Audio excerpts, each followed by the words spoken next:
अस्सलामु अलैकुम वरहमतुल्लाहि वबरकातुहू। प्यारे वालिदैन, कभी आपने गौर किया है कुछ बच्चे बहुत शांत रहते हैं, ना ज्यादा बोलते हैं, ना अपनी बात रखते हैं, लेकिन उनके चेहरे की मुस्कान के पीछे कहीं गहरा डर या अकेलापन छुपा होता है। क्या आपका बच्चा भी हर छोटी बात पर डर जाता है या फिर हर समय उदास और गुमसुम रहता है? तो यह वीडियो उसी सवाल का जवाब है। बच्चों को डर और डिप्रेशन से कैसे बचाएं? हिस्सा 1, डर और डिप्रेशन की पहचान कैसे करें? बच्चे जब किसी डर, दुख या डिप्रेशन से जूझ रहे होते हैं तो वो अक्सर खुलकर कुछ नहीं कहते, लेकिन उनके रवैये में कुछ बदलाव साफ दिखाई देने लगते हैं। जैसे कि 1, हर छोटी बात पर रो पड़ना। 2, हर वक्त अकेले रहना पसंद करना। 3, रात में डरकर उठ जाना या नींद में चीखना। 4, स्कूल जाने से डरना या बहाने बनाना। 5, बहुत ज्यादा शांत, गुमसुम और उदास रहना। ये सब कोई आम बातें नहीं है, ये वो इशारे हैं जो बता रहे होते हैं कि बच्चा अंदर ही अंदर परेशान है, और अगर आज हमने इन्हें समझा नहीं तो कल बच्चा खुद को भी समझना छोड़ देगा। हिस्सा 2, बच्चे के डर की वजह क्या हो सकती है? हर बच्चा डर के साथ पैदा नहीं होता, लेकिन जिंदगी के कुछ माहौल और बातें उसके दिल में डर बो देती हैं। आइए समझते हैं कि वो कौन सी 5 बातें हैं जो बच्चों के डर की सबसे बड़ी वजह बनती हैं। 1, घर का गुस्सैल माहौल। जब घर में हर बात पर चिल्लाना, लड़ना या गुस्से से बात करना आम हो जाए तो बच्चे के दिल में एक अनजाना डर बैठ जाता है। उसे हर वक्त लगता है कि कुछ बुरा होने वाला है।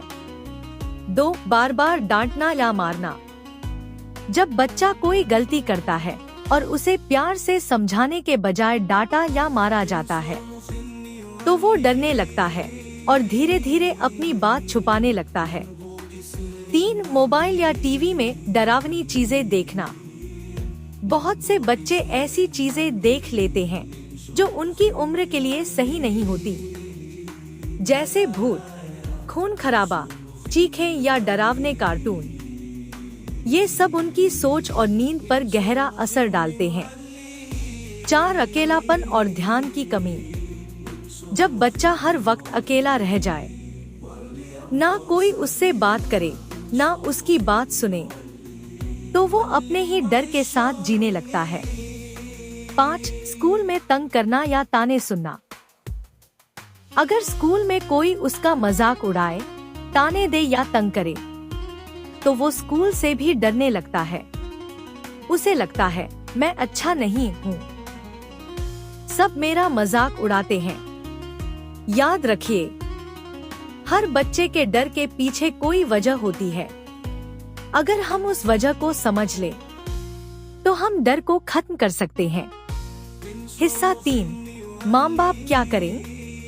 जब बच्चा डरा हुआ होता है तो सबसे पहले उसे किसी डांट की नहीं, बल्कि प्यार और तसल्ली की जरूरत होती है।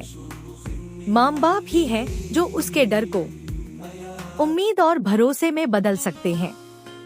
इसलिए प्यार से बात करें, कभी भी गुस्से से नहीं, बल्कि नरमी से उसकी बात सुनें।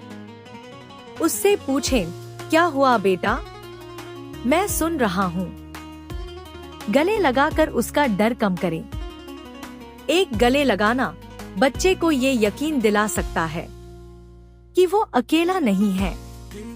कोई भी बात जबरदस्ती ना करें। अगर वो किसी बात पर चुप है तो दबाव ना बनाएं, बस उसके पास बैठें। कभी कभी मौन भी सुकून देता है। हर दिन उसका हाल पूछें, आज तुम्हारा दिन कैसा गया? ये एक सवाल बच्चे को अंदर से खोल देता है। दुआ और तसल्ली देना सिखाएं। डर लगे तो ये पढ़ो, हस्बुनल्लाहु व निअमल वकील, या मैं तुम्हारे साथ हूँ और अल्लाह भी।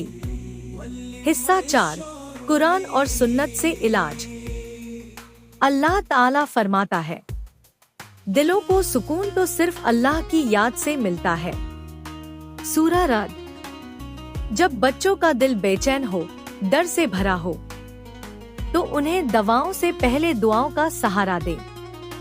रात को सोने से पहले उन्हें सिखाएं आयतुल कुर्सी, सूरा फलक, सूरा नास, और सबसे अहम बात, उनके दिल में ये यकीन भरें, अल्लाह तुम्हारे साथ है हमेशा। हमारे प्यारे नबी सल्लल्लाहु अलैहि वसल्लम बच्चों को कभी डराते नहीं थे, बल्कि उन्हें प्यार और इत्मीनान से समझाते थे। डर को मिटाने का सबसे अच्छा इलाज है ईमान, यादे इलाही और माँ बाप का प्यार। हिस्सा 5, आसान उपाय। डर और उदासी से लड़ने के लिए बच्चों को महंगी चीजें नहीं चाहिए। उन्हें चाहिए आपका वक्त, आपका प्यार और आपकी मौजूदगी। ये कुछ छोटे छोटे कदम हैं जो आपके बच्चे के दिल से डर मिटा सकते हैं और उसका ईमान मजबूत बना सकते हैं। हर दिन 10 मिनट बच्चे के साथ खेलें, चाहे आप कितने भी बिजी हों। हर दिन 10 मिनट ऐसा जरूर निकालिए जो सिर्फ आपके और आपके बच्चे के लिए हो। कोई गेम, कोई कहानी, कोई ड्राइंग। बस वो महसूस करे कि मेरे माँ बाप को मेरी फिक्र है।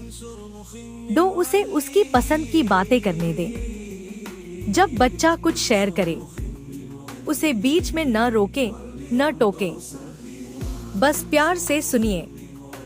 इससे बच्चे के दिल का डर कम होता है और वो खुद को महफूज समझता है। 3, अगर वह डर बताए तो मजाक न बनाए। कई बार हम कहते हैं, अरे इसमें डरने की क्या बात है, या तू तो बच्चा है, तू क्या जाने। यह बातें बच्चे के दिल पर चोट करती हैं। अगर वो कह रहा है कि उसे डर लग रहा है, तो सबसे पहले उसे यकीन दिलाएं कि आप उसके साथ हैं। 4, सोने से पहले उसे दुआएं सुनाएं। सोने से पहले हर रात बच्चे को छोटी छोटी दुआएं सिखाइए, जैसे बिस्मिल्लाहिर्रहमानिर्रहीम, आमन्तु बिल्लाह, अल्लाहु अज़ीमुन रऊफ़ुर रहीम। यह दुआएं बच्चे के दिल को सुकून देती हैं और उसे अल्लाह की हिफाजत का एहसास कराती हैं। 5, एक छोटी सी तस्बीह रोज सिखाएं। बच्चों को आदत डालिए कि वो दिन में एक बार अल्लाह का नाम ले। रोज एक छोटा सा विर्द, अल्हम्दुलिल्लाह, सुभान अल्लाह या अल्लाहु अकबर, सिर्फ 33 बार। इससे बच्चे के दिल को ताकत और रूह को राहत मिलती है। 6, कमरे में बिस्मिल्लाह और अल्लाह के वॉल पोस्टर लगाएं। बच्चे जो देखते हैं वही सीखते हैं। अगर उसके कमरे में बिस्मिल्लाह, अल्लाह, अल्हम्दुलिल्लाह जैसे खूबसूरत पोस्टर हों, तो उनका असर बच्चे की सोच पर होता है। ये पोस्टर सिर्फ सजावट नहीं, बल्कि बच्चे की सोच को रूहानी खूबसूरती से भर देते हैं। याद रखिए, जो बच्चा बचपन में डरता है, वो बड़ा होकर खुद से डरने लगता है। लेकिन जो बच्चा बचपन में प्यार और तसल्ली पाता है, वो हर मुश्किल में डटकर खड़ा होता है। आइए, अपने बच्चों का दिल मजबूत बनाइए, ताकि कल वो न सिर्फ कामयाब इंसान बने, बल्कि नेक मुसलमान भी बने। अगर आपको यह वीडियो पसंद आए तो लाइक, शेयर और हमारे चैनल को सब्सक्राइब जरूर करें, ताकि ऐसी और इस्लामिक पेरेंटिंग वीडियोस आपको मिलती रहें।